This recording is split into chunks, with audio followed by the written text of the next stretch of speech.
vamos a arrancar. Yo quiero presentarles al doctor Daniel Scorsetti. Daniel es un gran amigo, un gran oftalmólogo, gran persona acá del ambiente de la córnea, y es el presidente actual de Pancórnea, que ahora él va a hacerles una introducción de lo que es Pancórnea para todos los amantes de la córnea. Así que bueno, bienvenido Daniel. Casi se le cae el avión, así que gracias a Dios que lo tenemos acá, por suerte. Bienvenido Daniel, adelante. Él va a ser el conductor, fue el conductor, el organizador de este gran módulo de Pancórnea. Así que bueno, adelante y bienvenido Daniel. Bueno, buenos días. Muchas gracias, Tiziano. Siempre es un enorme placer estar aquí en Oftalmo Córdoba y compartir con ustedes este excelente congreso internacional ya. El módulo de Pancórnea entonces va a comenzar ahora. Vamos a tener todas las charlas y al final hacemos la discusión. Así respetamos los tiempos de 7 minutos de cada presentación y nos quedan unos minutos al final para poder discutir o contestar preguntas. La primera presentación va a estar a cargo de la doctora Natalia Ramón Brim, quien se va a referir a complicación temprana en DALC. Muchas gracias, Natalia. Buen día. Bueno. Buen día. Muchas gracias por la invitación. Mi presentación se llama Complicación temprana en DALC. Como sabemos, la queratoplastia lamelar anterior profunda tiene complicaciones tanto intraquirúrgicas como posquirúrgicas. Este trabajo es muy interesante porque analizaron un volumen importante de pacientes y la complicación intraquirúrgica más importante es la rotura de la membrana de Descemet. Esta puede suceder durante la trepanación, durante la inyección de aire tratando de formar la Big Bubble, como se ve acá, se produce una explosión en el video ahí de la membrana de Descemet, durante la disección capa por capa, sobre todo si estamos ante burbujas tipo 2, o ya al final de la cirugía suturando el botón corneal. Ahora bien, podemos tener la rotura de la membrana de Descemet, pero ¿cuándo deberíamos hacer la conversión a una queratoplastia penetrante? Y básicamente esto va a depender, según lo que nos dice la bibliografía, de varios factores. Una de las cosas es el tamaño de esa rotura. Si estamos ante una macroperforación que está definida por una rotura mayor de 1 milímetro en largo y en ancho, también va a depender de la localización de esa rotura. Si es central, generalmente deberíamos compartir, y el momento de la cirugía en la que sucede. Si estamos al inicio de la cirugía y todavía no tenemos disección, tenemos mucho estroma residual, deberíamos hacer una conversión. Y por último, cuando no logremos mantener una cámara anterior estable. Entonces, un poco esto a modo de introducción. Acá les traigo el caso de una paciente de sexo femenino de 25 años de edad con una agudeza visual de 20/400. Al corte en la lámpara presentaba opacidades estromales difusas, un queratocono con un adelgazamiento bien marcado, y en el OCT se podían ver en este sector las estrías de Vogt. Con todo esto se decide proceder a la queratoplastia lamelar anterior profunda, acá haciendo la trepanación. Verán que en ese momento veo líquido, entonces saco el trépano y controlo la profundidad, estaba bien profundo y en este sector tenía una perforación. Entonces en ese momento era una perforación grande, no lograba mantener cámara, entonces si uno se basara en la bibliografía pensaría de entrada en convertir, pero bueno, en este momento me acordé de mis mentores, que hay que tratar de hacer un injerto lamelar, cueste lo que cueste, entonces decidí intentar suturar ese sector. Terminé haciendo 6 suturas, porque la verdad que era muy difícil mantener cámara, seguía saliendo aire, decido intentar hacer un injerto lamelar. Ya tenía una buena profundidad, porque la trepanación había llegado a perforar en ese sector. Inyecto aire con el objetivo de hacer que la queratectomía sea lo más segura posible, y decido empezar con Crescent a hacer la queratectomía del sector opuesto donde había generado la perforación. Esto no fue tan complejo porque tenía aire y porque, bueno, lo hice con Crescent.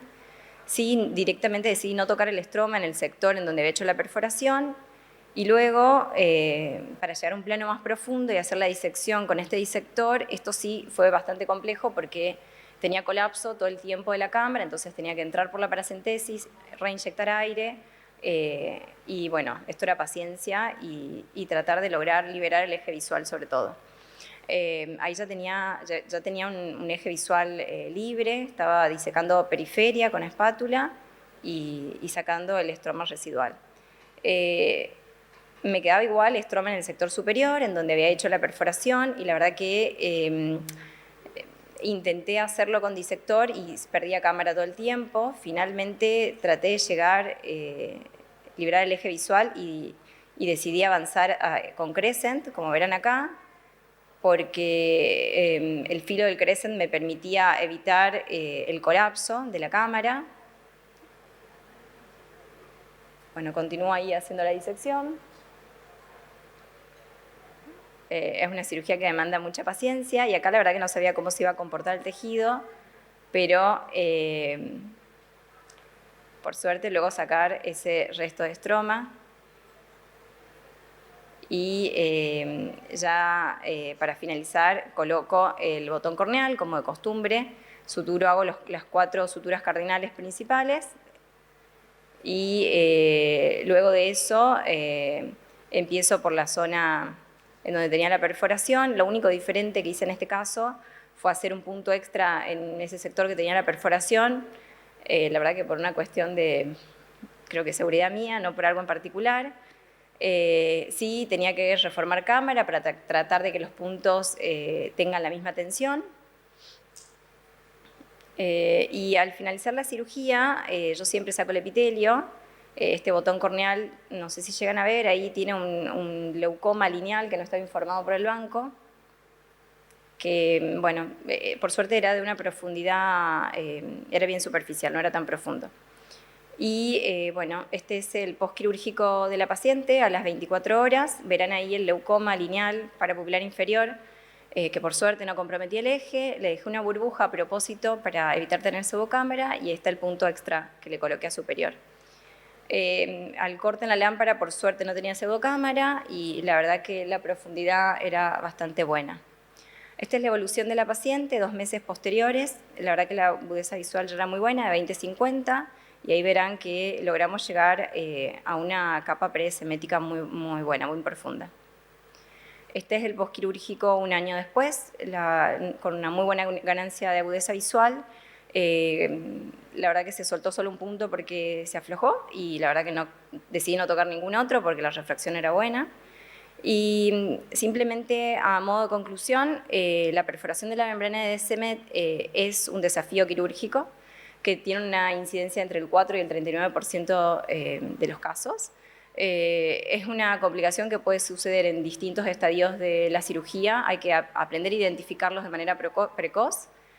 Y quizás el mensaje es que ante una rotura no pensar automáticamente en hacer una conversión a una queratoplastia penetrante, porque sabemos que la ganancia en la agudeza visual del DALC es similar a un penetrante y que por otro lado los beneficios que tiene para ese paciente son muchísimos mayores. Bueno, muchas gracias. Muchas gracias. Vamos a continuar entonces con el doctor Víctor Reviglio, quien se va a referir al tema de update en herpes corneal.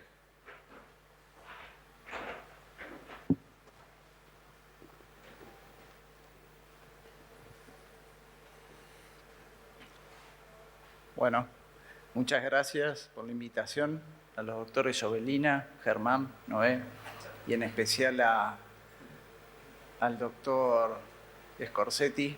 Excelente el curso y todos los temas. Bueno, ¿por qué elegí herpes? Ya que es un congreso netamente quirúrgico. El herpes, como saben, es una de las patologías infecciosas que en países desarrollados con mayor frecuencia producen ceguera legal. 50.000 casos al año en Norteamérica y unos 2.000 neonatos pueden llevar a la ceguera legal. Ahí, como me ven en esa fotografía, hice investigación y uno de los temas que más me impactó fue la característica que tiene el herpes desde una fase lítica infecciosa y una fase inmunológica. Como saben, el herpes es un virus de tipo DNA que tiene una homología muy alta entre el tipo 1 y tipo 2, si bien frecuentemente el tipo 1 es más en la parte orofaringea, ocular, y el tipo 2 de tipo de transmisión sexual, pero también se presenta en neonatos, no hay que descartarlo, y el huésped natural es el ser humano. Generalmente los dos picos de infecciones son en los primeros 5 de año y luego en la adolescencia, pero se puede presentar casi en un 90% en los mayores de 50 años. Aquí lo que digo es tener en cuenta siempre lo que dije en el inicio de ese tipo de dualidad que tiene la queratitis infecciosa por herpes, que puede ser netamente de una acción lítica directa sobre el epitelio o el estroma corneal o un factor inmunológico, como se ve en esa microfotografía, que van a ser los que van a alterar toda la cicatrización corneal y llevar a la opacidad corneal, por lo cual es altamente probable que los pacientes necesiten un trasplante de córnea. Y cuando va a ir un trasplante de córnea, tenemos que tener en cuenta que ese tejido corneal es susceptible porque cambian el complejo mayor de histocompatibilidad de las células nativas de la córnea de tipo 1 y tipo 2, y eso hace de que sea más frecuente la tasa de rechazo. Entonces tenemos que pensar como clínicos al momento de diferenciar bien cuando es una fase aguda del herpes o una fase latente de recurrencia, ya que cuando hay una segunda o tercera recurrencia es mayor al 80% a los 10 años. Y todo eso está estudiado. Están estudiados en proyectos de que buscan inhibir tanto la latencia a nivel neuronal como la replicación en esas proteínas que tienen más de 70 genes que están involucrados. Bueno, yendo a lo clínico, que es lo que más les interesa, no ha cambiado mucho. Todos los libros de córnea o de oftalmología, la clasificación sigue siendo igual en los últimos años. Las queratitis herpéticas pueden ser tanto de afección a nivel del epitelio, ya sea como vesículas, dendritas, geográficas o marginales. Marginales hay que diferenciarla de la tuberculosis o de las lesiones estafilocóxicas. Acuérdense que el herpes es centrípeta, o sea, va a ir hacia el centro de la córnea, el estafilococo y la tuberculosis no. Cuando afecta el estroma puede tener una variante necrotizante que es directamente lítica infecciosa del herpes o una fase inmunológica, y las endotelitis son netamente de una lesión inmunológica retardada que puede afectar en su forma disiforme, difusa y lineal.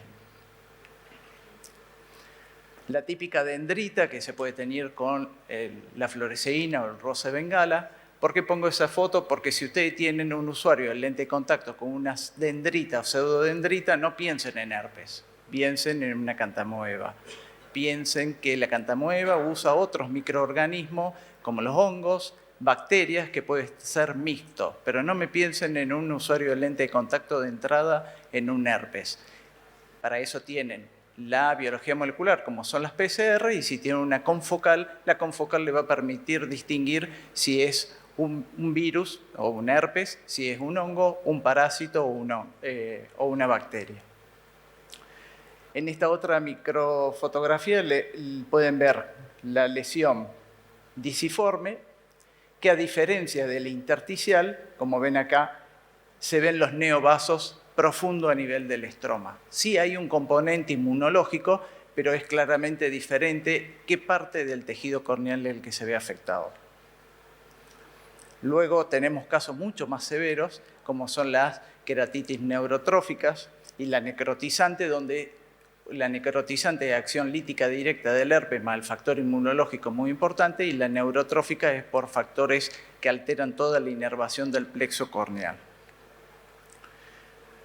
Como dice ahí Aristóteles, tenemos que utilizar el conocimiento para ponerlo en práctica. Eso es ser inteligente. Y este cuadro, como pueden ver, esta fotografía, nos hace razonar que el herpes tiene su fase de replicación viral los primeros 7 días. Si quieren, por el periodo de incubación, puede ser 7, 10 días, pero no va a estar el herpes activo 20 días, un mes.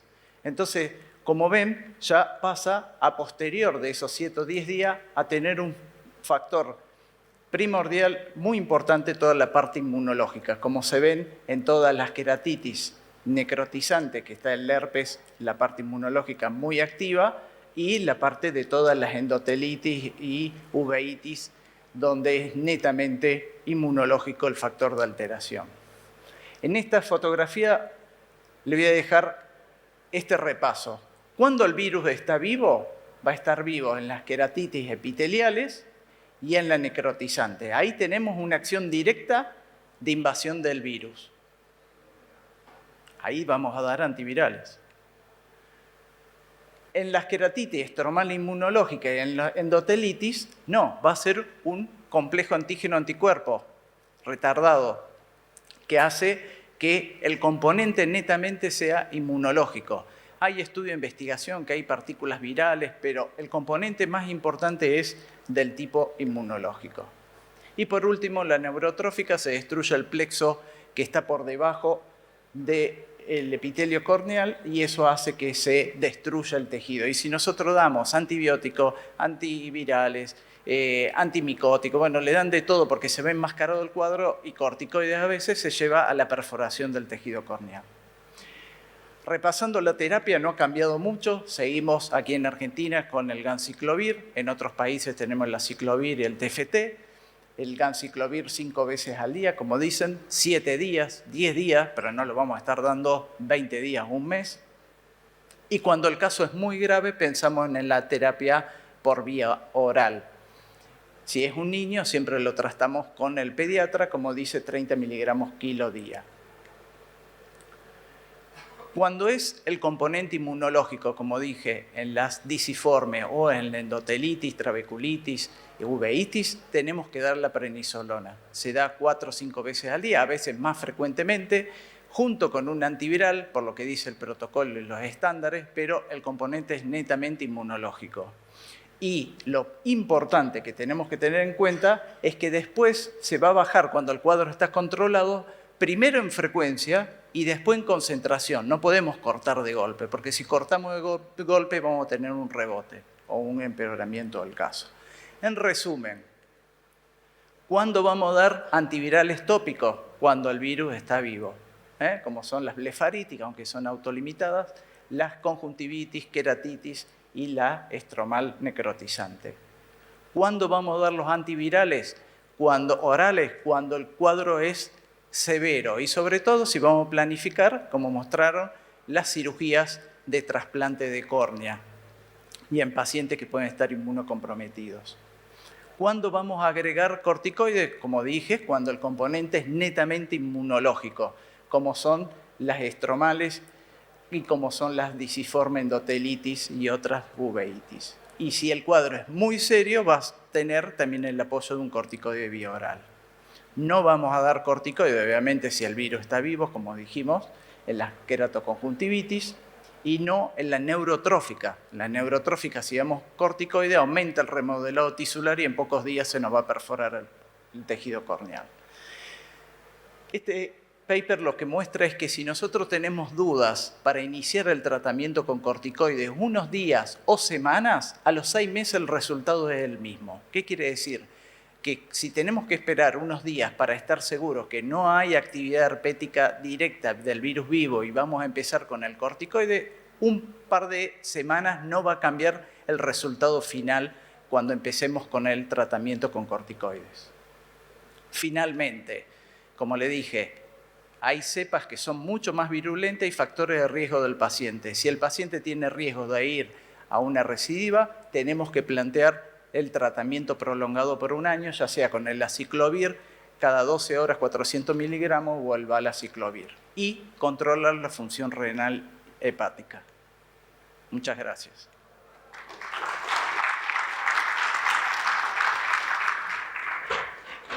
Bueno, muchas gracias. Les recuerdo que al final vamos a hacer preguntas y comentarios. Ahora vamos a ir con todas las charlas en forma directa. Y continuamos entonces con el doctor Andrés Benati, quien se va a referir a queratocono, manejo práctico y eficiente. Gracias, Daniel. Buenos días a todos. Bueno, antes que nada, muchas gracias a los organizadores por este gran curso. Es un honor tener tantos colegas destacados acá en nuestra ciudad. Me toca hablar un poquito de queratocono. Hoy hay varias charlas de queratocono, así que creo que va a estar más que interesante. No voy a hablar de la fisiopatología porque la mayoría lo conocemos, pero sí me gustaría destacar algunos números alrededor de la prevalencia. Ayer el doctor Murillo de Bolivia en el módulo hablaba de la gran cantidad de queratocono que tienen asociada a la exposición solar, a la altura. Fíjense que países como Rusia es muy bajo el número cada 100.000 habitantes, pero India o Irán los números son muy altos y hay una gran diferencia. Por supuesto, estos datos varían según la localización geográfica y los criterios diagnósticos sobre todo. Pero fíjense esto, por ejemplo, en hindúes, pakistaníes, árabes y polinesios, la incidencia de queratocono es 4.5 veces más casi que en caucásicos. Y la prevalencia en Arabia Saudita de queratocono pediátrico llega casi al 5%. Sabemos muy bien que la atopía y las alergias oculares llevan al frotamiento, que es la gran causa del avance de la enfermedad cuando hay una predisposición. Y quería traerles justamente, miren este caso, a ver si manda el video. Este es un chico que vimos de 22 años que tenía un TOC obsesivo compulsivo solo del ojo derecho. Él con su nudillo necesitaba clavarse en el ojo el nudillo y hacer esa fuerza para sentir cierta satisfacción, y pueden ver la diferencia entre el ojo derecho y el ojo izquierdo de cómo ese queratocono había avanzado, ¿sí? Entonces, ahí está. A ver si puedo pasar ahí. Ahí va. El DASC, que es un estudio de la Universidad de Dundee, allá en Escocia, dice que casi el 90% de los pacientes con queratocono se frotaban los ojos, casi el 50% lo hacía de manera frecuente, y el 41.3% presentaba atopía, en comparación al 53% del CLEC, que es otro estudio multicéntrico que tomó más de 1.200 pacientes. Damien Catinel de Francia también refiere que el frotamiento, ya sea con la mano o en este caso como el frotamiento con la almohada, puede llevar a un avance de la enfermedad, y que cuando este estímulo se frena, se frenaría el avance de esta enfermedad. Ahí pueden ver cómo este paciente, por ejemplo, indica cómo se acuesta o cómo duerme y la diferencia que tenemos entre un ojo y otro. ¿Qué pasa en niños? Bueno, sabemos que en niños es mucho más agresivo. Este paper que les traigo acá mostró que cuando el diagnóstico se hace en niños, el 27% de ellos, casi 28, está en estadio 4, contra el 7.8 de adultos. Eso nos muestra que los niños, cuando llegamos al diagnóstico, es un queratocono mucho más agresivo que el que podemos encontrar en adultos. El doctor Albertazzi, que siempre decimos que es un poco el padre nuestro del queratocono, siempre nos decía que es muy importante empezar con el tratamiento tópico y sistémico, equilibrar la superficie o regularizar la superficie ocular, luego detener el progreso y finalmente empezar con la rehabilitación visual. Hablamos de la atopía y un poco de la fisiopatología. Sabemos que hay aumento de las IgE, sabemos que hay aumento de los mediadores inflamatorios que llevan al IRABIN. Eso libera más todavía moléculas proinflamatorias que llevan a la queratogénesis del queratocono. Pero es muy importante, antes de arrancar cualquier tratamiento, ubicarnos en esa línea, ¿sí? Tratar con corticoides, lubricantes, antihistamínicos, antes de empezar a dar el segundo paso. Y ese segundo paso a mí me gusta, yo tomé este algoritmo de Andreanos que me gusta mucho, lo fui modificando de acuerdo a nuestra práctica. Sabemos que si hay cicatrices, corres muy adelgazadas o no hay tolerancia a los lentes de contacto, ya nos vamos directamente a la QPP o a la DALC, como Natalia nos mostraba, que tiene que ser la primera elección. Siempre tenemos que intentar una lamelar anterior. Si este no es el caso, yo hablo de progresión, edad y sentido común sobre todo, porque si es un niño de 15 años con estadio 3, no necesitamos esperar que haya progresión. El sentido común nos dice que va a progresar. Entonces, si estamos en ese caso y la US visual es buena, recomendamos un cross-linking para detener el progreso. Si hay progresión, pero la US visual es mala, tenemos que pensar en cross-linking, segmentos, ICL, seguramente Majo hablará del remodelamiento corneal, o ya estamos hablando de segmentos intracorneales halogénicos. Ahora, si nos vamos para el otro lado, sabemos que no hay progresión y la US visual es buena, con un solo control topográfico estamos bien. Ahora, si la US visual es mala, ahí sí volvemos a pensar en anillos, lente de contacto, lente fáquico, de acuerdo también a la edad. Pero descartamos el crosslinking. Siempre el crosslinking es para la progresión. Ahora, ¿qué pasa en queratoconos de más de 60 años? En Faco Extrema nos tocó hablar de esto y me pareció un desafío porque cuando me tocó esta charla dije, bueno, ¿de qué puedo hablar en estos pacientes? Que sabemos y siempre hablamos que después de los 35 años el queratocono no avanza. Bueno, buscando, investigando, viendo casos, uno, como siempre, aprende. Entonces acá lo que nos tenemos que preguntar es si avanza o no el queratocono en estos pacientes y si nos justificaría colocar un segmento intracorneal. Este trabajo del grupo de Rapuano nos muestra, hicieron un retrospectivo de casi 700 pacientes y encontraron que el 40% de esos queratoconos tenían más de 50 años, con una edad media de 60, y en el 95% de los casos, como sabemos, bilateral. Pero progresa el queratocono en estos pacientes. Bueno, la teoría al menos, o lo que hemos aprendido, nos dicen que no, pero puede haber algunos casos excepcionales y es lo que tenemos que tener en cuenta. Este reporte de casos encontró 5 ojos de 4 pacientes de 48, 51 y 54 años de edad a los cuales se les hizo un crosslinking por progresión de la enfermedad con muy buenos resultados. De hecho, a uno hubo que repetirle el crosslinking. Este otro paper nos muestra ya una serie de casos mucho mayor, 66 ojos con un promedio de edad de 46 años y un promedio de estudio o de follow-up de 62 meses y donde también el crosslinking tuvo el efecto. Miren, esta revisión sistemática y este metaanálisis me pareció muy interesante, sobre todo para aquellos que se dedican de lleno a la cirugía facorrefractiva. En pacientes, en queratoconos avanzados, por más que usemos líos tóricas o no tóricas, el error refractivo postoperatorio sigue siendo elevado independientemente de la fórmula que usen. Y pueden ver en el gráfico, ¿sí?, como en los estadios, más allá de la fórmula, la barra azul son los queratoconos de estadios avanzados, siempre el error refractivo sigue siendo elevado. De hecho, ahí tienen unificadas todas las fórmulas por estadios y las que están allá al fondo, en estadio 3, los pacientes que terminaron con un equivalente esférico de una dioptría es el mayor grupo. ¿Okay? Entonces, en estos pacientes, muchas veces tenemos que tener en cuenta la posibilidad de mejorar el astigmatismo, mejorar el equivalente esférico y después pasarlo a una cirugía de cataratas. ¿Justifica? Bueno, yo creo que sí. Nosotros, y en general, creo que todos tenemos acá muy buenos resultados con los segmentos. Nosotros, bueno, estamos cruzando los dedos a ver si Córnea ya nos acepta el protocolo y el paper de 31 casos con técnica híbrida, que es con la técnica con bomba de succión en patos, solamente queratoconos patos con anillos asimétricos de 6 milímetros y los resultados han sido muy, pero muy buenos. Ya estamos hablando de resultados refractivos, no solamente de tener la progresión o remodelar la córnea, sino que tenemos la ambición de mejorar la agudeza visual con y sin corrección de nuestros pacientes. Rápidamente les traigo los resultados. Por ejemplo, el equivalente esférico pasó de 5.25 a 3.52 en los pacientes y el cilindro refractivo de 5 a 2.75, una reducción más que importante en nuestros pacientes. Y si ustedes ven el análisis de frecuencia de la agudeza visual de los pacientes pre y post, fíjense que todos los pacientes, todo ese grupo de 31 ojos estaba hasta las 5 décimas, no llegaban más de eso en agudeza visual no corregida. Cuando los operamos, todo el grupo pasó, la mayoría, de 6 décimas para arriba, con pacientes que llegan al 20-20 o el 20-25. Entonces, para terminar y para concluir y que un poco les queden algunos mensajes, que frenar la progresión del queratocono tiene que ser la prioridad siempre, ¿ok?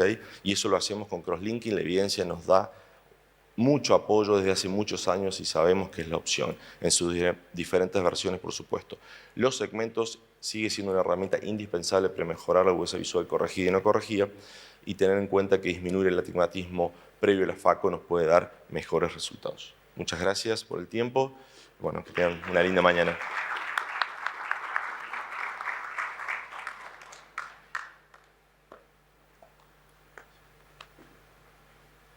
Bueno, muchas gracias, Andrés. Continuamos entonces con la doctora Vanessa Pongo, quien se va a referir a manejo y novedades en el queratocono. Buenos días con todos. Muchas gracias por acompañarnos esta mañana y gracias al comité organizador nuevamente. Como anécdota, el tema me lo pidieron hace varios meses por Semana Santa y bueno, da la casualidad que a los dos nos tocó el mismo tema, a Andrés, a mí, pero me da mucho gusto porque más o menos es algo muy parecido a lo que voy a presentar, entonces de alguna manera como que refuerzan. Vamos a empezar.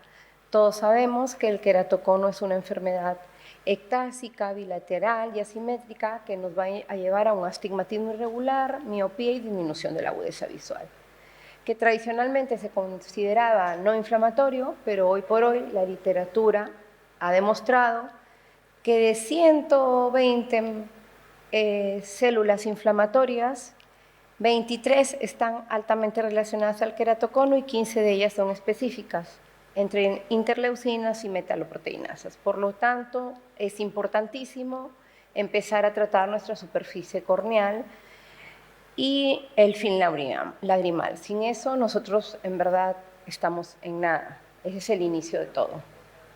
Y de frente me vine a consideraciones para el tratamiento. Y en esta diapositiva quise resumir varias cosas importantes que nos llevan a nuestro diagrama de flujo para ver cómo vamos a tratar al paciente.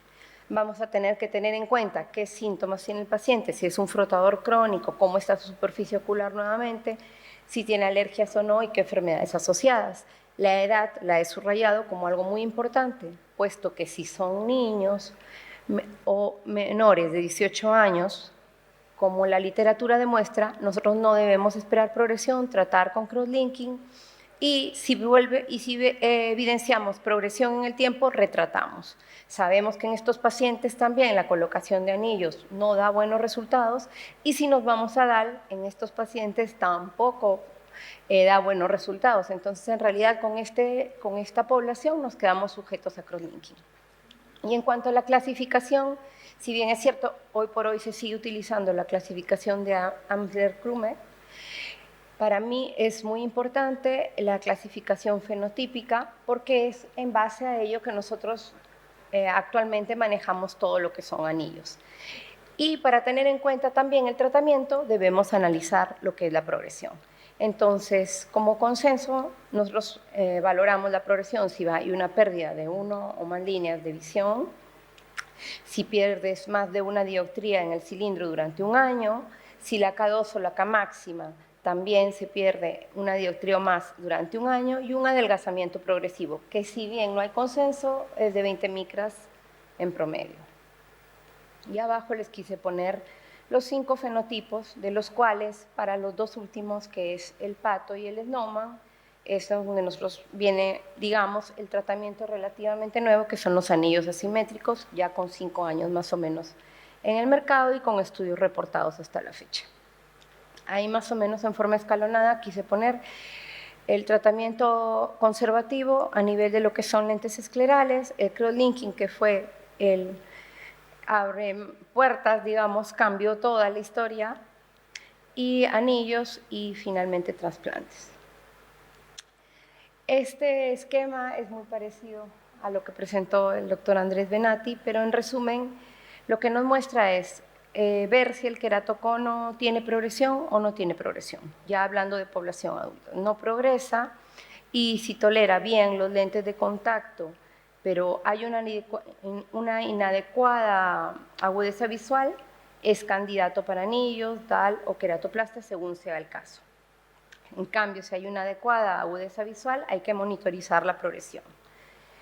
Si hay progresión, nosotros debemos valorar el espesor central corneal y según eso ver si tolera el lente de contacto o no. Si lo tolera y hay una adecuada agudeza visual, entonces pensar en crosslinking epiof. Si no tolera el lente de contacto y no hay buena agudeza visual, hay que ver si el espesor corneal nos permite trabajar.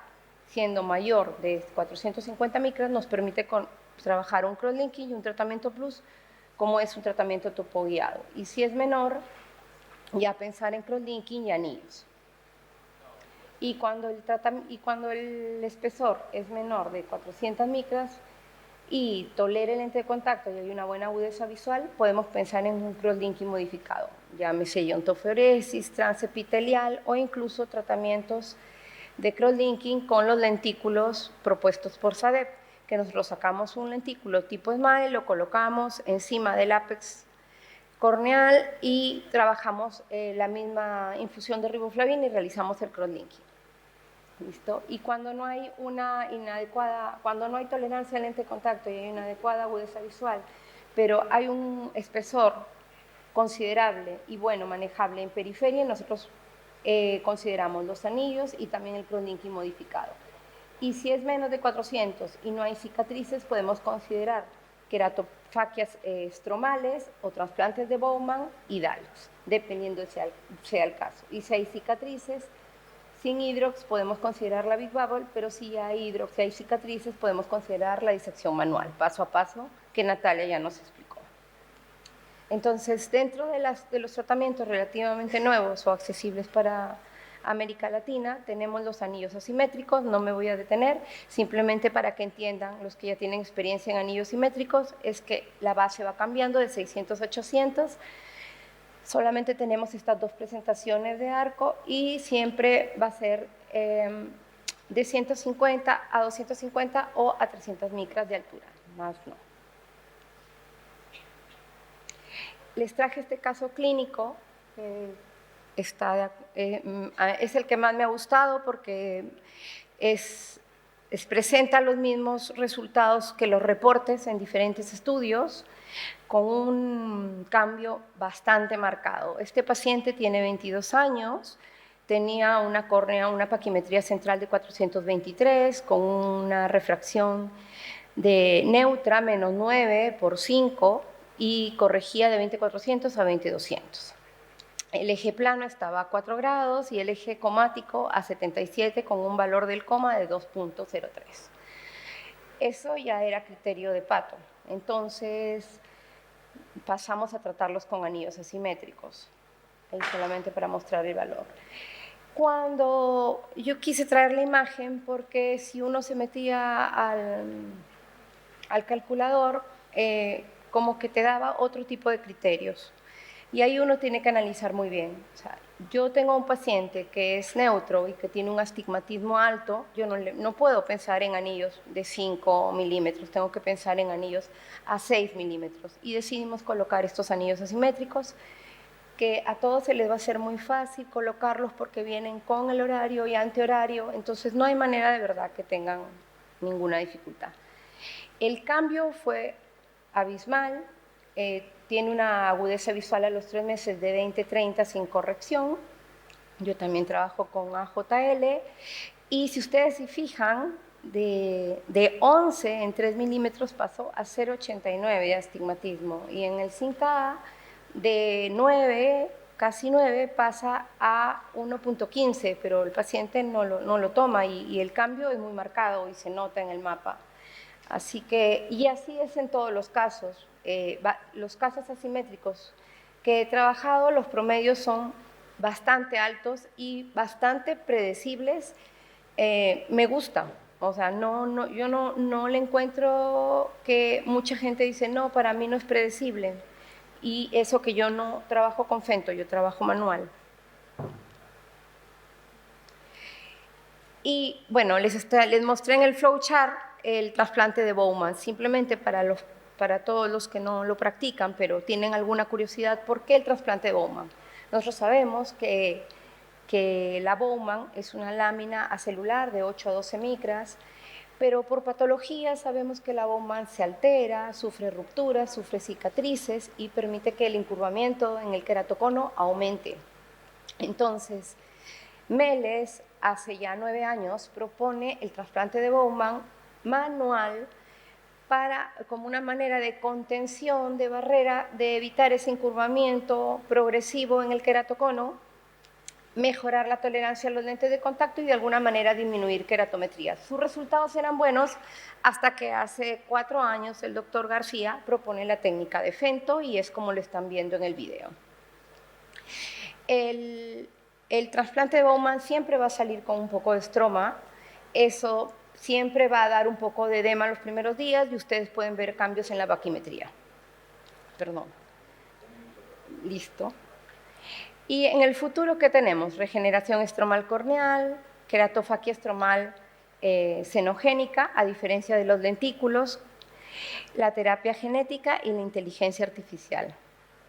Y acá simplemente para que vean el implante de Xenia, que es básicamente como todos los implantes de lentículos, pónganle el nombre que quieran, SLAC, Philly, todo eso nace después pero el verdadero crédito es que el doctor Meta se da cuenta que los lentículos de SMILE los puede criopreservar, y a partir del 2012, paralelo con el 2014, el doctor Meles del trasplante Bowman, se empiezan a proponer queratofaquias aditivas para la corrección de queratocono, ¿sí?, con diferentes nombres y variando muy poco los espesores, 120 micras, 100 micras de lentículo, y colocándolos de la misma manera que en este caso artificial.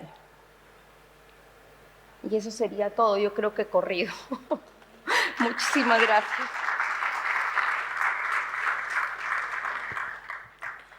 Bueno, muchas gracias. Continuamos con el doctor Leopoldo Garduño, quien va a hablar de plasma en infecciones.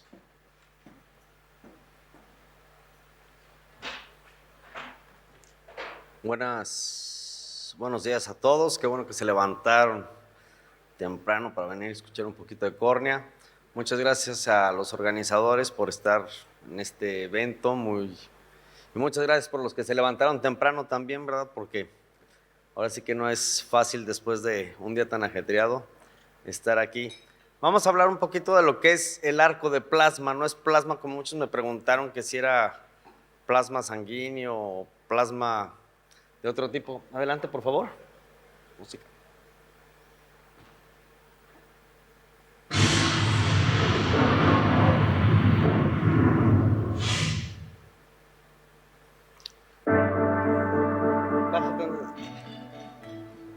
¿Qué es el arco de plasma? Primero vamos a entender qué es el arco de plasma. Es la electricidad que se denomina el arco eléctrico, también arco voltaico. Es una descarga eléctrica que se forma entre dos electrodos que son sometidos a diferentes potencias colocados en el seno de la atmósfera gaseosa. Súbele un poquito de la música, por favor, ¿no? Ah, sí. ¿El plasma qué es? Ustedes ven un rayo, ustedes ven el sol, las estrellas, están formados por plasma. Eso es a lo que denominamos el plasma. Fue descubierto por Herta Marx por primera vez. El arco de plasma también, ahorita que está muy de moda, Nikola Tesla también lo han visto en las esferas de Tesla, que son las esferas esas que nosotros tomamos con la mano y las tocamos y se nos paran los pelos. Bueno, a mí no, pero a la gran mayoría sí, como les decía ayer. Entonces, es lo que vamos a utilizar nosotros para deshacernos de cualquier tipo de infección. ¿Sí? Hay que poner en contacto brevemente los extremos de dos electrodos, usualmente en una forma de lápiz, y se hace pasar la corriente intensa de unos 10 amperios a través de ellos. ¿Qué es lo que vamos a hacer? El arco de plasma, donde va a ser tierra el arco de plasma, ahí no va a quemar, va a quemar en lo que es el rayo. ¿Qué es lo que vamos a suponer? Vamos a suponer que un rayo cae, le cae a una persona o en un árbol. Lo que quema no es el suelo, quema lo que está entre el arco de plasma, entre los dos electrodos, entre lo que es tierra y los aniones y cationes que van a estar en la atmósfera gaseosa. En este caso va a ser en las nubes. Entonces, va a provocar un calentamiento en el punto de contacto al separarse los electrodos, y se forma ese rayo luminoso. ¿Sí? El corte del arco de plasma es un proceso que es de gas inerte supercalentado, inyectado a través de una velocidad entre el electrodo y el material a cortar. También el arco de plasma se utiliza mucho para cortar metal, para hacer letreros de metal y todo, pero ahí el arco de plasma no se utiliza tan cerca, sino es el calentamiento que hace entre los dos metales. Lo que vamos a usar nosotros es la pura luz luminosa. Este es un absceso interestromal y vamos a poner el arco de plasma para poder nosotros penetrar y evaporar el absceso. Observen la eyección ciliar que está en esa córnea. ¿Cómo está la eyección ciliar? Ahí nos metemos para quitar un poquito evaporar un poco de córnea. Vamos a secar. Porque acuérdense que todo lo que el arco de plasma va, el arco de plasma va por la atmósfera gaseosa, llega al tejido, y luego de llegar al tejido lo que hace es una excitación de electrones entre los átomos.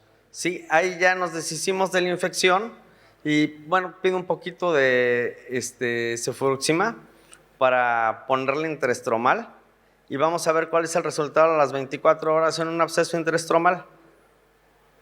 Veamos.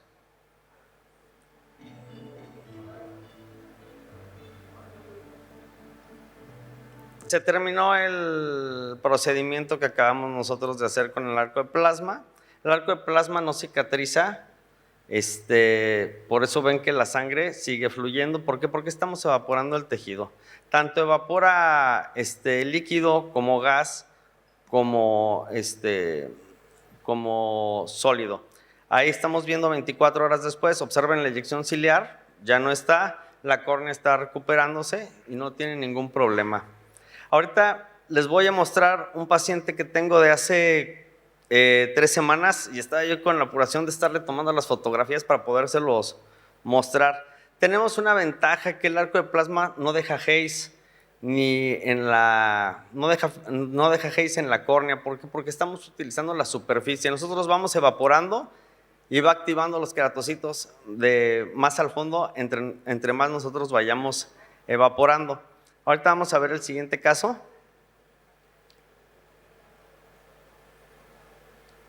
Este paciente es un paciente con acantamoeba, le hicieron un procedimiento de crosslinking y ya llevaba 9 meses con la úlcera y llegó conmigo: doctor, es que ya no aguanto. Ya fui a ver otra vez al doctor, ya no sabe ni qué darme. Me llegó con la bolsa llena de gotas y le dije: mira, vamos a hacer una cosa, te voy a parchar con cloranfenicol 24 horas y vemos.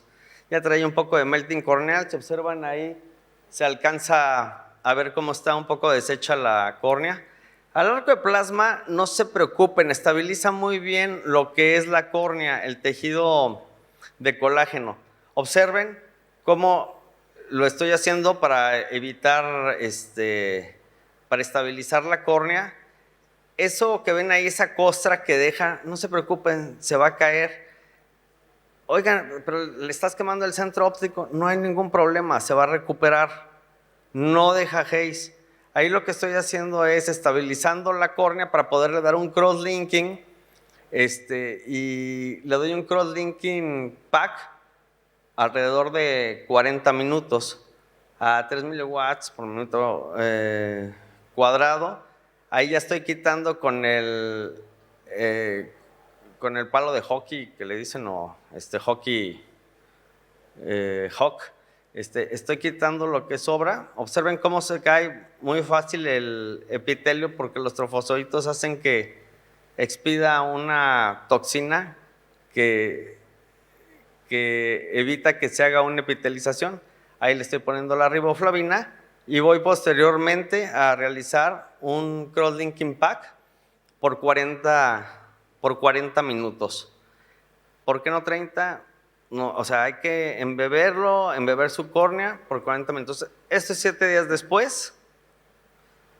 Observen, ya no tiñe, ya el epitelio empezó a recuperarse. Eso es 15 días después. ¿Sí? 3 semanas después. Y esta fotografía que van a ver fue un día antes de venirme, la fotografía que van a ver. ¿Termina? ¿Termina ahí? Sí, ok. Entonces, esta fue la última fotografía que le pude tomar antes de venir aquí, pero observen cómo se va recuperando fácilmente lo que es la córnea, el estroma, el endotelio, se va transparentando fácilmente. Observen cómo estuvo al principio, cómo va mejorando. Este paciente no va a tener ningún problema, va a llegarse a transparentar la córnea y vamos a quitar lo que es la infección de esa acantamoeba. Ya no tiñe, ya nada más hay que esperar al recubrimiento total de la córnea y a que sola se recupere. No sé, los que tuvieron el día de ayer oportunidad de ver un paciente con melting corneal, cómo lo traté y cómo quedó al final. Lástima que no pude traer ya la córnea unos 15 días después porque hubiera estado totalmente recuperada, pero bueno, se los traté de traer. Observen, ya también la eyección ciliar se quitó absolutamente Y pues es un tratamiento, la verdad, benigno. Se puede usar en cualquier tipo de úlcera, ya sea micótica, bacteriana o viral, y a los pacientes les va excelentemente bien. Siempre hay que combinarla, depende de la extensión, sola o con cross-linking pack. Muchísimas gracias por su atención, muy amables. Muchas gracias. Invitamos a la doctora María José Cosentino, quien se va a referir a Queratocono 2023, avances en diagnóstico y tratamiento. Gracias. Gracias de nuevo a los organizadores por realmente muy buen encuentro. Daniel, felicitaciones. Muy lindo el simposio, muy lindo. A la altura de Pancórnea. Bueno, esto lo voy a saltear porque Andrés y Vanessa estuvieron muy bien. Felicitaciones. Les voy a mostrar algunas novedades que me parecieron a mí relevantes. La inteligencia artificial está cada vez más frecuente en nuestras manos en el día a día. Y han aparecido y se han publicado algunas cosas también fuera de publicación, pero he podido ver muchos métodos y software de inteligencia artificial que nos cruzan diferentes factores de riesgo para poder detectar de forma cada vez más temprana el queratocono. Y acá hay algunos de los papers que quería recomendarles, que son bastante nuevos de 2023 con las referencias. Hay una asociación, ustedes saben, muy marcada, y si prestan atención en la anamnesis, del queratocono y manifestaciones de hiperlaxitud en cualquier parte del cuerpo, rodillas, tobillos, muñecas, etc. Estos hallazgos, más allá de la concatenación de síntomas y signos, sugieren que el queratocono no es una enfermedad aislada, no es una enfermedad local, sino que sería una enfermedad en el marco de una entidad general. Y esto hay que recabarlo para poder controlar a nuestros pacientes con los otros especialistas en forma multivalente. De acuerdo a nuestra experiencia, bueno, claramente el crosslinking sigue siendo la indicación primordial. Cuando un paciente pediátrico concurre con queratocono, no hay duda, haya o no haya progresión, que hay que hacer crosslinking. Y después se verá, de acuerdo a los flowcharts, tanto que mostraron Andrés como Vanessa, si hay progresión o no, y en ese caso indicar el crosslinking. En nuestra experiencia, al menos los primeros cambios aparecen a partir de los 6 meses. A los 18 meses encontramos que el 92%, al menos de los casos, ganan una línea de agudeza visual con el mejor método de corrección. Y a partir de los 2 años, todos los casos ganan al menos una línea de agudeza visual. Es muy efectivo en pacientes pediátricos y si es necesario hay que hacer una nueva indicación de crosslinking sin dudarlo. Nuestra experiencia es muy similar a los últimos papers publicados. Acá les voy a mostrar un interesante proyecto que bueno, nos permitió ganar hace unos años el mejor paper en ASCARS, en el cual comparamos hallazgos histopatológicos de pacientes con queratocono versus pacientes con ectasia corneal. Y de hecho, en este año hay un paper destacado de qué pasaba histopatológicamente en pacientes con queratocono recurrente. Y es muy interesante ver que cuando uno analiza el botón, de hecho lo hicimos nosotros también, en todos los casos hay disrupción de la membrana de Bowman, que es la que les señalo acá.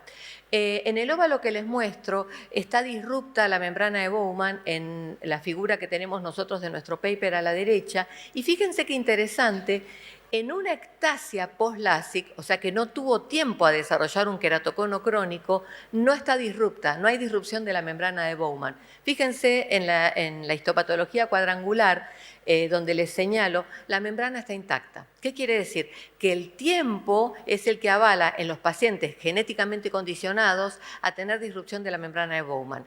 Y el no tiempo y la agudeza de una ectasia corneal post-LASIK no permite hacer una disrupción de la membrana de Bowman. Fíjense incluso que esa imagen deslucida de la histopatología cuadrangular de abajo y a la derecha, no tengo para señalar con el pointer, no es una imagen velada, sino que es una imagen de ferritina negativa. Nosotros tenemos depósito de ferritina solo cuando hay sufrimiento tisular sostenido. En una ectasia post-LASIK no hay tiempo a desarrollar sufrimiento tisular y por eso es una imagen de ferritina negativa. Bueno, estos estudios siguen siendo avalados aún unos años después en otros papers publicados. En los injertos halogénicos, de segmentos halogénicos corneales, como nuestro amigo Jorge Alió ha publicado y sigue publicando con excelentes resultados, realmente son una alternativa muy buena. En mis manos, los anillos no han sido tal vez una opción tan predictible y por eso he pasado a otras opciones. El injerto halogénico de anillos y de segmentos, según lo he publicado por Alió, ha dado muy buenos resultados, incluso con impacto refractivo. En cuanto al queratocono frustro, excimer láser no es una mala palabra, todo lo contrario. Les vamos a mostrar una publicación de 15 años de seguimiento en excimer láser en queratocono frustro. El impacto refractivo, como ven, en lila preoperatorio y en celeste en postoperatorio es muy bueno, tanto equivalente esférico como esfera y cilindro, que es lo que más nos interesa, desdoblado. Y a vuestra derecha ven la agudeza visual mejor corregida, que trepa de 0.84, recordemos que es un queratocono frustro, con lo cual tiene buena agudeza visual, a 0.89 con bajo desvío estándar. Eso es bueno por los resultados. Incluso la agudeza visual sin corrección, todos los pacientes vieron 20/40 o más. Uno lo que busca en estos pacientes es el impacto de la calidad visual, de disminuir la visión fantasma que tienen estos pacientes, más allá del impacto en la cantidad visual. E incluso la mitad o un poco más veía 20/20 sin corrección. A 15 años de seguimiento, fíjense que ningún paciente perdió líneas de agudeza visual. La mayoría lo conservaron o ganaron una línea. Esta es nuestra experiencia compartida con el doctor Badosa de ICL en queratocono. Fíjense la estabilidad en la esfera, en el cilindro y el equivalente esférico, incluso hasta la última visita, en casos que van desde un promedio de menos 8,38 a una estabilidad de esfera de menos 0,87, cilindro menos 0,18, lo que es un equivalente esférico muy pequeño en pacientes con alto nivel de ametropía, también miópica, que es lo que les da el impacto visual a estos pacientes. La predictibilidad, tanto en la esfera, en el cilindro, como en el equivalente esférico, ha sido excelente. Fíjense la línea de regresión, como está cercana a todos los casos. Esto es la agudeza visual pre- y postoperatoria, tanto la agudeza visual corregida a nivel preoperatorio como la agudeza visual no corregida en el postoperatorio. Esto significa eficacia del método, la relación entre ambas variables. Y realmente ha sido muy buena, considerando los histogramas que van desde el preoperatorio con una agudeza visual corregida de 20/70 en la mayoría de los casos a una agudeza visual sin corrección en el 100% de los casos a la última visita, como ven acá a vuestra derecha, en el último control. Esto demuestra, además de la eficiencia, como les mostré antes, lo que observamos con Daniel Badosa en las líneas ganadas y perdidas. Cuando uno quiere evaluar seguridad de un método, tiene que mirar estos histogramas, que es cuánto los pacientes perdieron de agudeza visual mejor corregida. Como se ven, en la última visita, al último seguimiento, todos los casos estuvieron en 1, 2 y más de 3 líneas ganadas de agudeza visual. Recordemos que son pacientes que parten de una agudeza visual mejor corregida más pobre. Como bien predijo Andrés, voy a comentarles la experiencia también en cornea remodeling. Personalmente tenemos una experiencia muy buena en el remoldeado corneal como alternativa, por eso me he corrido de la indicación de los anillos para el manejo del astigmatismo irregular. A la izquierda pueden observar un postoperatorio inmediato y a la derecha un postoperatorio a largo plazo con todas las suturas extraídas, donde se crea un nuevo limbo biomecánico. ¿Qué significa esto? Nosotros tenemos acá, básicamente ya me han escuchado con esta técnica, pero básicamente es una queratectomía de caras paralelas asistida por láser de femtosegundo, donde se saca a 8 milímetros todo el tejido corneal y se resutura haciendo como una especie de lifting corneal para poder remodelar la córnea. Entonces es lo que yo le digo a los pacientes, o le decimos que es como hacer un trasplante de córnea sin córnea, nos permite un estiramiento y un remoldeado de la córnea.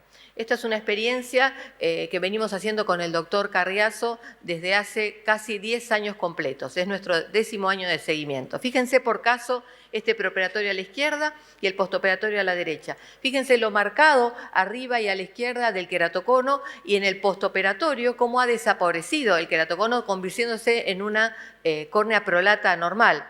O por caso un queratocono moderado a la izquierda, con el bending del moño, y a la derecha cómo se ha transformado en una simple pequeña asimetría con valores queratométricos de 43 dioptrías en el postoperatorio, con un impacto refractivo muy importante. La agudeza visual sin corrección a 9 años de seguimiento es realmente muy buena, tanto en queratoconos severos, como ven a la izquierda, como en queratoconos moderados, como ven a la derecha. De hecho, casi el 100% de los casos estuvieron en 20, 40 o mejor sin corrección. Y acá de nuevo la ganancia y pérdida de agudeza visual. Partimos en queratoconos severos de muy baja agudeza visual, por eso es que tenemos tanta ganancia de líneas, de hasta 7 líneas de agudeza visual. Si comparamos la ganancia de líneas en queratoconos moderados es menor, pero tenemos un promedio de líneas de ganancias de 2.48. Es realmente muy bueno. Bueno, muchas gracias. Quiero que tomen una foto al código QR, que es el foro de discusión para casos, cosas, problemas, consultas, que bueno, coordina el chairman, es el doctor Daniel Badosa, y el libro sobre nuevas fronteras en el tratamiento del queratocono, que realmente tiene un buen impacto digital y físico. Gracias de nuevo por la invitación.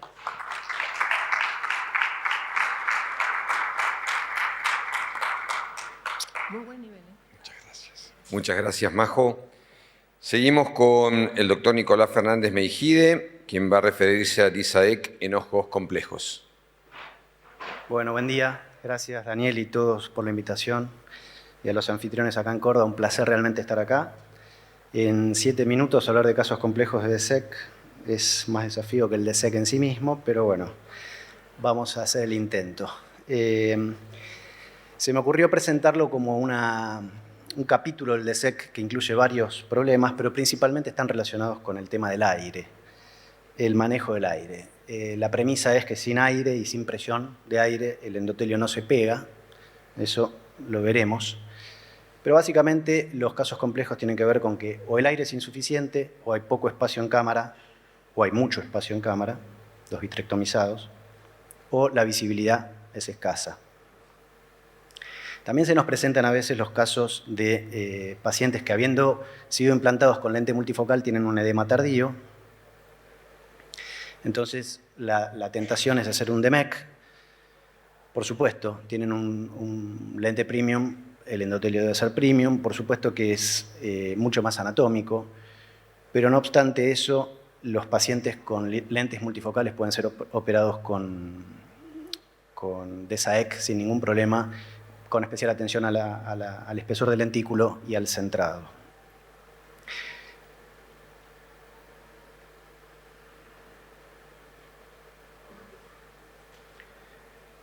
Muchas veces nos pasa que los pacientes fueron operados de DISEC y deben ser retrasplantados por una falla temprana o tardía. En esos casos podemos hacer o bien un nuevo DSAEC, como vamos a ver ahora, o también un DIMEC. Realmente sacar el lentículo es facilísimo. Ustedes saben que no se cicatriza un tejido con otro, simplemente se adhieren, y se adhieren básicamente por la función de bomba del endotelio y la presión negativa que se ejerce en la capa, entre ambas capas, digamos. En este caso les quería mostrar un videito de un REDESEC con una extrusión del iris, que a todas luces parece una complicación importante, pero no lo es. Realmente en ojos que están sanos, que simplemente tienen patología endotelial, el tema del iris se maneja sin ningún problema y los lentículos se intercambian con mucha facilidad. No es frecuente este caso complejo, que se trata de un paciente que, habiendo tenido una infección por fusarium en la córnea, le habíamos hecho un trasplante de 9,5, que recidivó, un trasplante de 14, que por supuesto falló en su endotelio, aunque curó la infección, y un DISEC para mejorar la transparencia corneal de ese trasplante de gran diámetro, que estaba tectónicamente bien, no tenía infección, pero estaba totalmente opaco. Acá está la evolución. Este es un caso totalmente complejo, lo sigo hace por lo menos 7 o 8 años, está con 20-40 de visión, llamativamente. Había empezado, como lo ven, a la izquierda arriba, con un trasplante de 9,5 en el medio arriba, un trasplante de 14 a la derecha y arriba, y la falla obvia de estos trasplantes de gran diámetro que fallan en el tiempo. Cuando los pacientes fueron operados de vitrectomía previa, yo directamente ya les hago la sutura de sostén. La sutura de sostén realmente es muy efectiva y no perdemos tiempo en que si va a presurizar o no. y no estamos dañando el endotelio con inyecciones, inyecciones y más inyecciones. Es totalmente efectivo y funciona muy bien. Con respecto a los defectos del iris, lo voy a pasar por alto porque el video no aporta mucho, pero lógicamente si hay defectos del iris, este es sutil, pero a veces hay defectos reales y consistentes de tejido iriano, eso no permite presurizar, resolverlo con suturas. Este es un caso de un paciente que vino con una catarata y una catarata densa y una cámara plana en su ojo derecho y había sido operado de catarata con este resultado en su ojo izquierdo, con muy mala visión, una persona de muchos años, pero muy activa visualmente, y si uno se toma todo el tiempo necesario para reformar la pupila, separar las cinequias y colocar un endotelio, estos pacientes pueden lograr buena visión. Un dato no menor es que muchos de los pacientes que operamos de DSEC vienen con glaucoma, y muchos de ellos con glaucoma que tienen un nervio óptico lábil. A estos pacientes, presurizarlos, como hacemos con el DSEC convencional, a alta presión durante por lo menos 45 a 60 minutos, puede dañarles el endotelio. La sutura primaria, no secundaria, primaria con baja presión de aire, da excelentes resultados y eso es lo que les quería mostrar en este caso. Y por último, conversar acerca de la faquia. Continuamente se nos presenta el paciente con edema de córnea y que está fáquico, ya sea por trauma, ya sea porque le explantaron la lente o por lo que fuere. Entonces la discusión es si le vamos a suturar o fijar un lente, si le vamos a suturar el iris o dejarlo afáquico y demás. Este es un caso que me tocó este último año, un paciente también muy activo, de 60 años, con un trauma tremendo en su ojo izquierdo, en una pelea callejera. Se le explantó el lente multifocal que tenía implantado, tuvo desprendimiento de retina, montones de complicaciones, y a este paciente obviamente había que encararlo decidiendo poner una lente o no. La decisión fue dejarlo afáquico y que use lente de contacto para no agregar más cuestiones al polo posterior. Por supuesto le suturamos el iris para que el lentículo no se caiga al polo posterior porque no hay ningún diafragma, y sin ninguna duda en este caso también aplica la sutura de prolene, que como ven en el gráfico, la sutura de prolene no debe tocar el lentículo, pero sí pasar por los bordes internos del lentículo. Este es el postoperatorio del paciente y lo que hace es simplemente sostén, no hace falta presión de aire. Esto es muy, pero muy útil. Este es el pre-op, este es el post-op. El paciente pasó a ver 3 décimas, no 10, pero veía bultos. En definitiva, los casos complejos de DSEC, por supuesto que son caso a caso, hay que averiguar siempre antecedentes, pero más que nada tener presente el tema del glaucoma. La comorbilidad glaucoma en el trasplante siempre es mala palabra, así que el manejo adecuado del glaucoma y tener presente que el nervio óptico sufre cuando presurizamos el ojo, usar la sutura de prolene es totalmente efectivo, totalmente seguro y bastante sencillo de hacer. Gracias.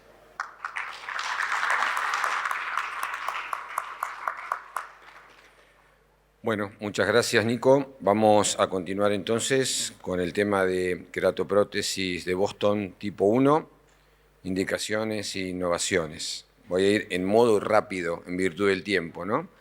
No tengo ningún interés comercial. Ustedes saben que la Boston 1 es la queratoprótesis más usada en todo el mundo. Estados Unidos es quien más estadística tiene de esto.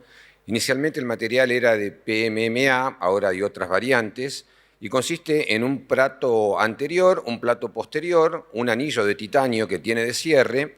La técnica es igual que realizar una queratoplastia penetrante, y también hay un tipo 2 menos conocido para casos más difíciles, en donde la tipo 1 no puede funcionar muy bien. Y lo nuevo es que en estos últimos años, gracias a todas las innovaciones que han tenido estas prótesis y al uso de los antibióticos tópicos profilácticos, se ha logrado una mejor tasa de resultados y de éxito. La preparación es importante, hay que tener una córnea donante a donde hay que hacer un orificio central de 3 milímetros. El sistema ya viene con un trépano de 3 milímetros o pueden usar el trépano de Elliott. Esta es la parte de la lente donde la córnea perforada va injertada y luego tiene que ser ajustada para que esté bien a presión dentro del botón donante y se pueda lograr una unidad entre el plato anterior y el tejido humano. Posteriormente a eso se va a colocar el plato posterior, que en este caso, como ven ahí, es de PMMA, y eso va a ser fijado también posteriormente y asegurado con un anillo de titanio que va a permitir que se mantenga todo en un solo bloque y que sea una estructura compacta que permita prácticamente manejarse en una unidad como si fuera una queratoplastia penetrante. Una vez que lo tenemos ya armado, entonces lo que se va a hacer es lograr la trepanación de la córnea, como van a ver ahora en el video, que está en el centro, y con ese botón, una vez que está trepanado, es lo que vamos a colocar en el paciente, en el cual vamos a realizar la queratectomía, que pueden ver, generalmente se usan más para esto los trépanos manuales. Aquí pueden ver cómo queda armada ya la queratoprótesis, y una vez que está armada se procede en el paciente para poder realizar el injerto. Aquí vamos a quitar la córnea enferma de este paciente y posteriormente poder colocar, como en una queratoplastia penetrante, el botón de la córnea artificial. Lo vamos a pasar para no demorar en el tiempo.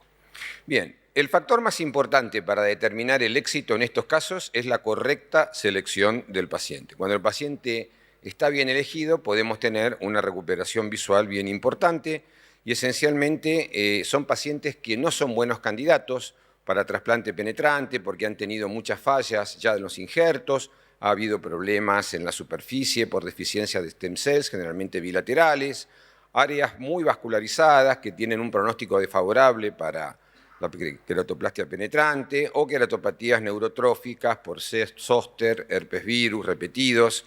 Y podemos decir que hay tres categorías. Los que tienen mejor pronóstico son los ojos no tan inflamados, como distrofias o traumatizados. Pronóstico intermedio, las enfermedades o las queratitis por herpes, por ejemplo. Y pronóstico más reservado, las enfermedades autoinmunes, como el Steven Johnson o el pemfigoide. Este es un caso de buen pronóstico, una mujer de 65 años de edad, en donde tuvo varios rechazos repetidos de queratoplastia penetrante. Uno se pregunta si va a seguir insistiendo o va a ser una queratoprótesis de Boston. Hay que considerar aquí la edad, el proceso de enfermedad subyacente, si hay mucha neovascularización, cómo está la anatomía de la cámara, el número de rechazos, la sobrevida de los mismos. Pronóstico intermedio, una deficiencia bilateral de células madres. Aquí también podemos pensar en terapia celular. Pero bueno, la terapia celular halogénica y autóloga también tiene sus problemas con la disponibilidad limitada, el riesgo de inmunosupresión, y entonces a veces conviene pensar también en estos casos si no sería útil utilizar una queratoprótesis de Boston, como se colocó en este paciente y tuvo una muy buena respuesta. Procedimientos más complicados o de peor pronóstico son, como decíamos antes, el Steve Johnson, el pemfigoide. Aquí la superficie suele estar más complicada. Hay que ver si estos pacientes son candidatos a inmunosupresión, tener las mismas consideraciones, y muchas veces aquí no funciona la tipo 1 porque no hay producción de lágrimas, el fornix está muy complicado, y a pesar de que se hacen intentos para poder intentar ver si hay algo de lubricación, muchas veces estos pacientes pasan directamente a la Boston tipo 2 o a la osteoodontoqueratoprótesis. La evaluación preoperatoria tiene tres pasos muy importantes, que son la humedad de la superficie, la habilidad de poder tener fornices amplios que puedan incorporar una lente de contacto y controlar la inflamación. ¿Qué tenemos que preguntarnos antes de encargar una prótesis de Boston? Bueno, saber cuál es la longitud axial y saber si este paciente es afáquico o pseudofáquico, saber si tiene cristalino, si tiene lente intraocular, si está presente, cómo está, si este paciente puede tolerar una lente de contacto, qué pasa con el glaucoma, qué pasa con la retina.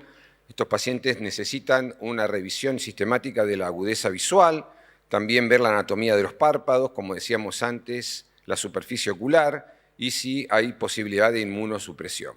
El cirujano tiene que estar preparado para poder remover el cristalino, realizar vitrectomías anteriores o por pars plana, manipular el iris, hacer iridotomía, a veces hay que remover todo el iris, implantar una lente o explantar una lente intraocular, colocar una válvula, un tubo y manejar el tema de la vitrectomía. ¿Cuál es el tipo 1 para implantar? ¿Qué modelo? Bueno, tenemos que saber qué plato posterior vamos a usar, de qué tamaño, si va a ser afáquica o pseudofáquico y si va a ser de polimetilmetacrilato o de titanium. Vienen en dos versiones, para afaquia con una curva anterior de 60 o pseudofáquica de 45. Los platos pueden ser de 7 milímetros, más para pediatría, o de 8.5 para adultos, aunque también podemos usar en adultos la medida menor. y básicamente también definir si vamos a usar de polimetilmetacrilato o de titanio. En general, yo prefiero dejar al paciente afáquico y no tener la lente intraocular, porque como ven ahí en la foto de abajo puede haber tilting a veces entre la lente intraocular y la propia lente de la queratoprótesis. Aquí tienen las dos versiones, el PMMA y el Titanium, de 8.5 o 7. En realidad la PMMA es más cosmética, pero la de Titanium, al ocupar menos volumen dentro de la cámara anterior, porque es más finita, tiene menos incidencia de membranas retroprotésicas. Los nuevos modelos ahora evitan incluso hasta el anillo que poníamos de titanio, ya vienen incluidos y entonces es un paso menos, con menos material en la cámara anterior. Por supuesto que todos estos pacientes tienen altos riesgos de tener complicaciones de tipo endoftalmitis, infecciones, melting, membranas retroprostésicas, glaucomas, edema maculares y desprendimientos de retina. La inflamación crónica es un gran enemigo realmente, como les decía antes, con todas estas posibilidades, y estos pacientes requieren muchas veces de procedimientos tempranos, de Jack láser, membranectomías o vitrectomías. Pensar que a veces la membrana retroprostésica obliga a cambiar esta queratoprótesis y hay que proceder adecuadamente. Este es un caso en el cual tuvimos que quitar todo el iris y volver a poner otra prótesis por la inflamación crónica intraocular. Aquí pueden ver como la remoción completa del iris, que evita de alguna manera el apiñamiento de estructuras en la cámara anterior que tapa el ángulo, puede ser una buena alternativa. Los pacientes en general responden bien a los esteroides orales, a la doxiciclina y a la Depo-Provera, pero también hay complicaciones en la retina. El edema cistoide, por ejemplo, que lo podemos tratar con Osurdex intravítreo, o las membranas epiretinales que requieren de una vitrectomía. La peor infección, obviamente, la peor complicación es la infección. Este es el peor enemigo. Estos pacientes muchas veces requieren un continuo y control cercano, a pesar de que están tratados profilácticamente con Vigamox, con vancomicina, con medicamentos. Este es un caso que tuvimos de 44 años, después de 2 años de colocar la queratoprótesis de Boston, que había tenido múltiples fallas de injerto repetidas, penetrantes, con una visión muy baja, de 1/10, pero se quejó de que notaba algo blanco en la córnea, sin dolor, sin disconfort, sin cambios en la agudeza visual, y en el estudio de laboratorio se pudo encontrar una cándida. Aquí pueden ver la evolución con el tratamiento antimicótico, funcionó muy bien, sin embargo hizo una inflamación vítrea que redujo la visión a movimiento de manos. Las queratopatías fúngicas son siempre muy temidas en las infecciones por queratoprótesis. El tratamiento debe ser inicial, muchas veces requiere el cambio de la prótesis y tener mucho cuidado en los pacientes que están en diálisis, porque estos son los más complicados. El glaucoma puede simbolizar el final del partido, como decíamos antes. Estos pacientes se tienen que tomar la presión por palpación. Hay que pensar siempre en colocar un tubo y controlar muy bien el nervio óptico, y a veces tenemos que resecar el iris para tener menos complicaciones dentro de la cámara anterior. Y por supuesto que también hay otras comorbilidades que a veces no son las esperadas. Estos pacientes suelen tener más incidencia de tosis y otras complicaciones. El cirujano debe estar siempre preparado aquí para poder hacer una cirugía múltiple, porque generalmente en algunos protocolos se recomienda en el primer paso ya colocar el tubo, poder realizar la queratoprótesis y al mismo tiempo también hacer la vitrectomía, que eso implicaría tener después menos complicaciones, especialmente si estos pacientes viven lejos de donde está la consulta y no vamos a tener un acceso cercano a un control quincenal al principio o mensual posterior. El secreto del éxito es el control. Los pacientes siempre tienen que estar muy controlados por nosotros, aunque estén bien, porque podemos detectar signos precoces de complicaciones que luego hacen que el injerto pueda sobrevivir y no tengamos que repetírselo en otra nueva cirugía. También está la alteración de la osteoodontoqueratoprótesis o la Boston 2, como decíamos, y hay un nuevo diseño más económico que se llama la prótesis de Lucía. Es una prótesis que tiene una placa de titanio que tiene agujeros ovales para darle más cosmética al iris, de 7.75 milímetros, que es más fácil de suturar y no limita el tamaño del injerto, se aleja un poco del ángulo, lo único es que viene con una sola medida de 24 milímetros. Por supuesto que en todos los trabajos que existen de queratoprótesis, cuanto menos material coloquemos, menos inflamación vamos a tener. Hay un protocolo de la super ultra pequeña XXS de 1.27 milímetros que sería muy promisoria, aunque todavía está siendo testeada. Aquí tienen mucha literatura para poder comprender y entender mejor este tema de la queratoprótesis. De cualquier forma, en las conclusiones es una buena alternativa para casos complejos. La selección cuidadosa y el plan quirúrgico para el paciente es fundamental. Estar alerta a las complicaciones tempranas, el manejo interdisciplinario y el seguimiento a largo plazo siempre es muy necesario. Voy a hablar 2 palabras nada más sobre pancórnea, ¿puede ser? Ahora les va a hacer una introducción a lo que es pancórnea. Como les decía esta mañana, por ahí no había tanta gente como ahora. Daniel es el presidente de pancórnea y así que estamos muy agradecidos con él en haber traído pancórnea acá a Oftalmo Córdoba. Y él va a hablarle 5 minutos de lo que es pancórnea y cómo hacer para que se unan a pancórnea, que es una sociedad muy importante y que es importante que se unan los corneólogos de Argentina y no de Argentina. Adelante, Daniel. Muchas gracias, Tiziano. Bueno, este año tuvimos el tercer Congreso Internacional de Pancórnea, que fue todo un éxito, con casi 1000 participantes en Acapulco, del 13 al 15 de abril. La historia de pancórnea comienza en el año 2018. En el año 2014 pudimos publicar el primer consenso global internacional de queratocono junto con otras sociedades supranacionales, como la Asia-Pacífico, la Cornea Society y la Eucornea. El primer congreso fue en el Bascom Palmer en el año 2017. El segundo se hizo en Cartagena, el tercero se iba a hacer en Buenos Aires, pero lamentablemente la pandemia lo impidió, así que en el 2023 se hizo en Acapulco y el año que viene vamos a tener el cuarto congreso de la sociedad en Lima. Las autoridades empezó siendo el doctor José Álvaro Pereira Gómez, el presidente, después siguió Víctor Pérez, después tuvimos al doctor Abad, tristemente fallecido, y actualmente estoy a cargo de la presidencia hasta el año 26. Esta es la comisión directiva, está representada por importantes personalidades de la córnea latina, el doctor Luis Izquierdo como vicepresidente de Perú, el doctor Alfonso Sabater, que es el tesorero en el Bascom Palmer, Sergio Cuitco, que es el presidente de la córnea en Brasil, la doctora Valeria Sánchez Huerta, que es la presidenta de córnea en México, la doctora Alejandra Enríquez de Perú, y también el doctor Eduardo Viteri de Ecuador y el doctor Enrique Graue Hernández de México. Pancórnea tiene brazos, estos brazos son el pancono, que está a cargo del doctor Renato Ambrosio, el panqueipro, a cargo del doctor José de la Cruz, el pan lamelar, a cargo del doctor Nicolás Pereira de Sorocaba, superficie, a cargo del doctor Ernesto Otero de Colombia, y pan joven, a cargo del doctor Jaime Martínez Martínez del Bascom Palmer en Estados Unidos. Los congresos de pancórnea son muy concurridos, como les comentaba anteriormente, tienen una parte social también muy importante, y la misión de la sociedad es promover el intercambio científico entre los oftalmólogos latinoamericanos especializados en córnea y en superficie ocular. Es una sociedad supranacional como la Eucornea o como la Sociedad de Córnea Asia-Pacífico y es la única sociedad de córnea que está afiliada a la Panamericana.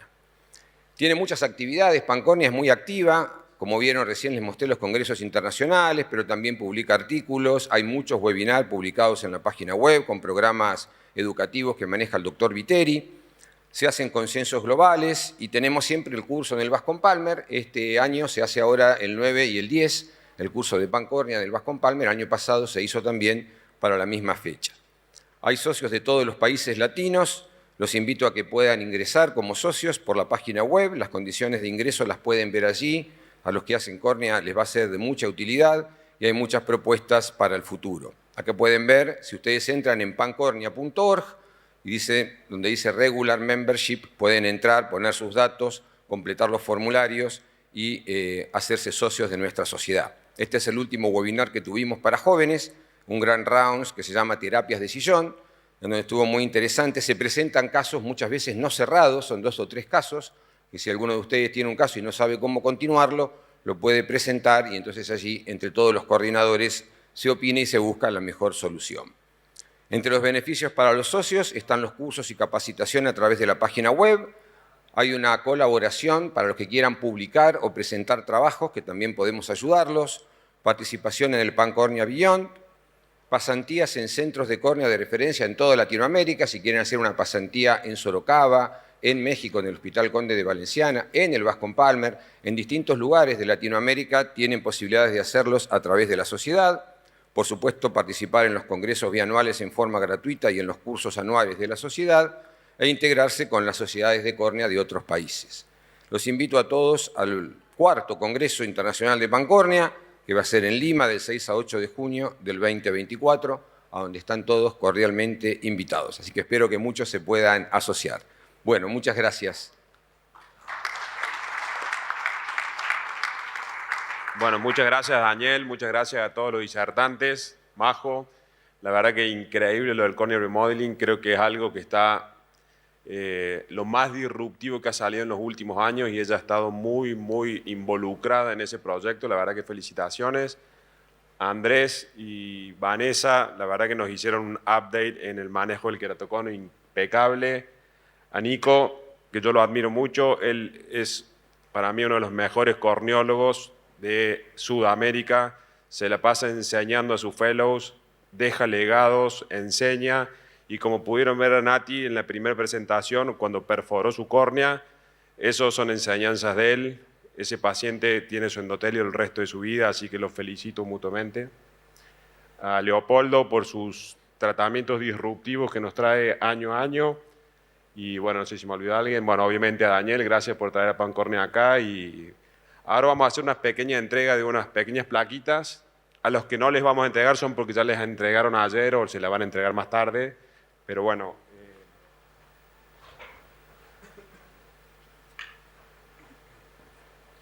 faltaban por entregar a Natalia, Ramón Brin, adelante, pase, a Nico Fernández y a Daniel. Daniel le va a entregar a Natalia y a Nico.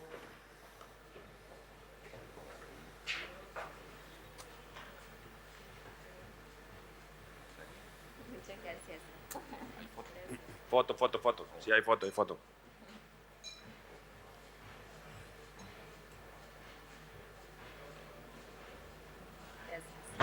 También le va a entregar al doctor Nicolás Fernández Mejide.